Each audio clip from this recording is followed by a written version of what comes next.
Tyler, you threw 32 pitches yesterday. When did you know you were going in tonight? When they call down. And you were ready to go? Yeah, I'm ready. They call down, I'm pissed off, I'm ready to go.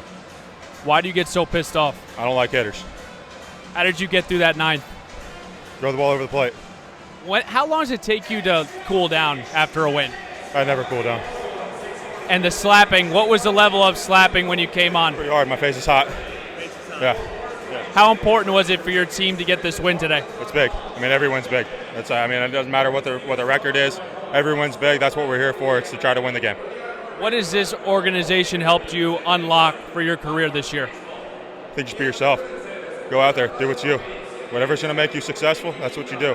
And this team, I see it. We're a lot of young guys, and when you play for each other, have some fun with it, that's what you got to do. Great win. You're scaring me. Go to the clubhouse. Thank you very much. Dude, what planet are you on right now? Brother, I promise you guys it doesn't feel as sexy as it looks. I had a couple bad at-bats back-to-back. I just thought I made an adjustment there. I just was willing to go down by trying to be early on a fastball, and just trusted the plan. I mean, it doesn't feel as sexy as it looks, I promise you. Are you living a dream, though, right now? It does feel a little bit like that. I'm just so overwhelmed, so grateful to God. I mean, man, going into this year, if you would have told me this would be where I'm at right now, I mean, it's not on my own strength. I firmly believe that.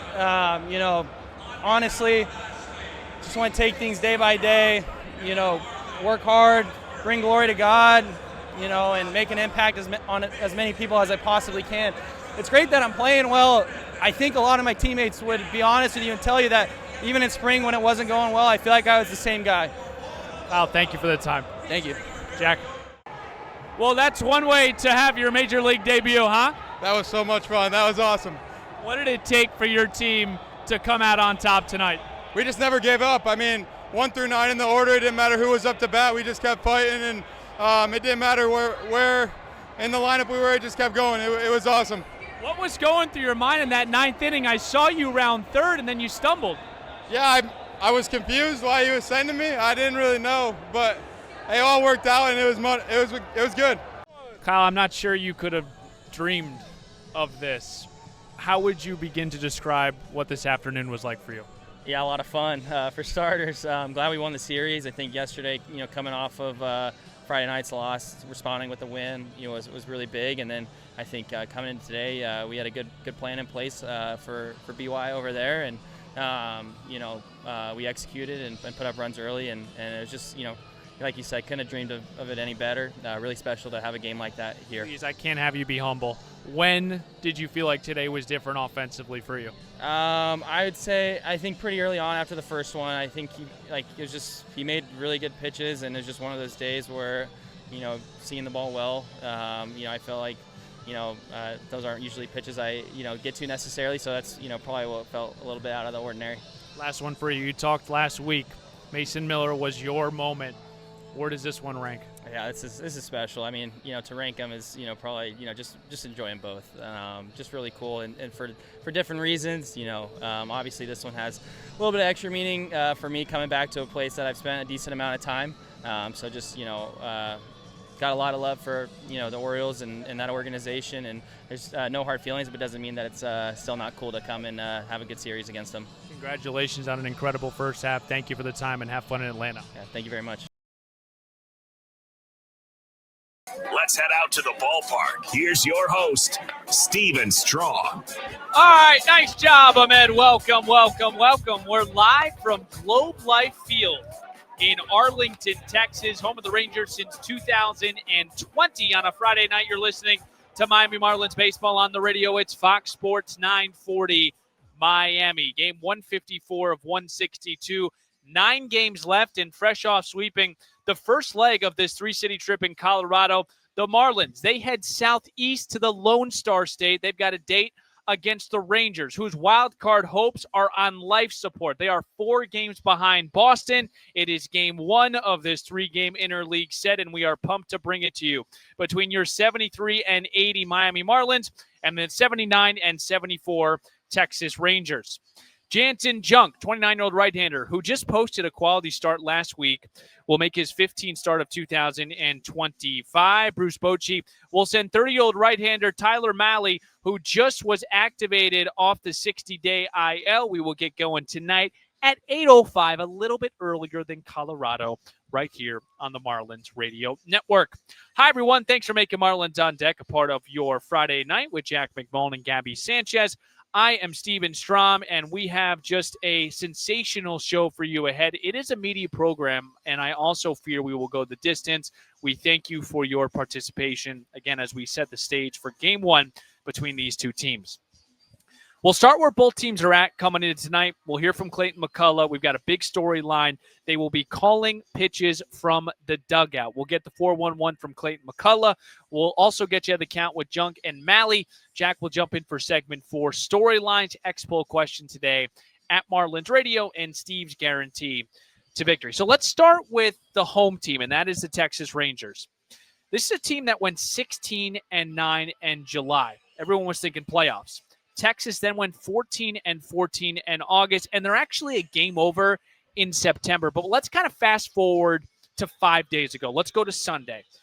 At that time, the Rangers had won 6 straight. They were 2 games back of the Houston Astros and Seattle Mariners in both the division and the wild card race. But things have turned. Texas was just swept in a pivotal series in Houston. All 3 games were decided by less than 3 runs. All of a sudden, the Rangers sit 5 games back. They've got 9 games remaining to pull off what would be a miracle. This is what would need to happen for the Rangers. They would need to win at least 6 of their final 9 games, and then Boston would only have to win 1 of their final 9.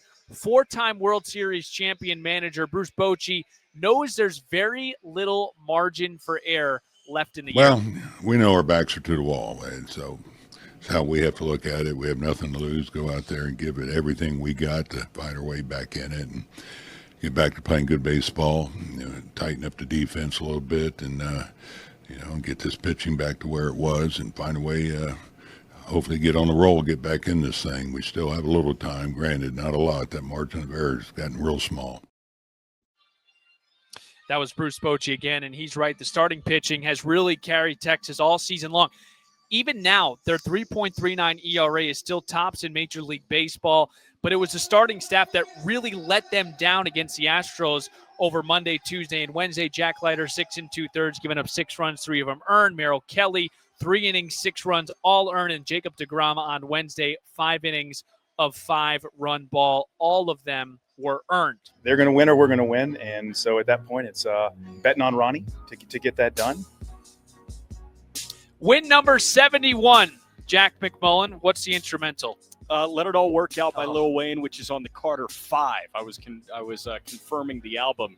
And I thought the song was perfect, Gabby, because we were hoping it would all just work out. It was a 6-0 lead, and then we talked to everyone about this, that in a split second, things can change. Michael Peterson gives up the big 3-run home run, and then all of a sudden you're in a dogfight, but Ronnie Enriquez able to pull it out, Gabby. Just the importance of getting off to the right start, not only on this road trip, but also how the team was able to just stick with it in a tough environment, rainy and cold. Well, you're right. Things can change, especially when you say, hey, this game's going so quick. I'm excited to see what Graham can do defensively and then offensively to prove that he is a big part of this roster in 26. Yeah, he's put together a fabulous second half, 273, 4 home runs, and 912 OPS. But it's going to be about the pitching tonight, Gabby Sanchez. And what we saw from Yuri, I feel cheated, man. That should have been 6, 7, 8 innings, but we only got 5. He got 10 whiffs on that slider and sweeper. 34 of his 71 pitches were those 2. I asked you about Ryan Weathers. How do you think Weathers fares? Do you follow suit with the breaking balls the way it played, and how the Colorado Rockies looked against them? Well, I think, too, like even Ryan Weathers understands that, hey, this climate that we're at here at this altitude. All right, Marlins are going to win this series on this Wednesday night. 9:20 will be time of first pitch. We were supposed to start at 8:40. Ryan Weathers goes opposite. McCade Brown here again from Coors Field. It is a little bit chilly, but it is clear, and that is the most important thing The temperature, 64 degrees. Everyone in the Marlins Radio Network booth is wearing long sleeves. We'll be ready to go. Again, Ryan Weathers will make his second start off the IL. Let's get to our X-Poll question today. Who hit the longest home run at Coors Field? It happened on September 9th, 2022. Make sure to vote at Marlins Radio. It is time for Steve's Guarantees. Batter up. Batter up. Let's play some ball. First pitch is moments away. Time now for Steve's Guarantees. I love Agustin Ramirez. He hit a home run today. Here's why. He's DHing. He's much better offensively when he's DHing. 252, a 791 OPS, but more importantly, 13 of his 20 home runs have come when he is DH. I like him to hit a home run. 52 games, barring something crazy at the end of the year. 1-1. Augustine takes off. He sends one high in the air, out to left and deep. It is gone. So we will not step aside for a pitching change in a 1-0 game with 2 men gone and 2 men on at the top of the 5th. We go to Steven Strom. Yeah, thanks, Jack and Gabby. I want to play 2 sounds here. We'll start with Clayton Kershaw, who, again, is officially retiring after the 2025 season. And tonight, in about an hour, will be his final regular season home start. The first one we'll play is Clayton Kershaw on what it means to be a Dodger his entire career. Yeah, that's been amazing. I love being here. I wouldn't change that for anything. Yeah, my kids have grown up here. LA's, we started out, dating to married to 4.5 kids later. So it's just been, we've all grown up here, haven't we? Yeah. So it's just been, it's been a special place. Kershaw, incredibly emotional. The next question, why now, Clayton? We had talked about it basically all year. Ellen and I just kind of going back and forth. And usually we wait to the off season to kind of make a final call. But I think almost going into this season, we kind of knew that this was going to be it. So didn't want to say anything in case I changed my mind. But over the course of the season, just how grateful I am to have been healthy and be out on the mound and be able to pitch. And I think it just made it obvious that this was a good sending off point. It is. I've had the best time this year. It's been a blast. Clayton Kershaw will hang up the cleats with the lowest career ERA at 2.54 among pitchers with 300-plus starts. He joined the 3,000 K club in July. His 3,039 punch-outs are a Dodgers franchise record and the 4th most by a lefty all time. He won 3 Cy Young Awards in 2011, 2013, and 2014. Jack, Gabby? Thank you, Stephen. And amazing. This is one of the very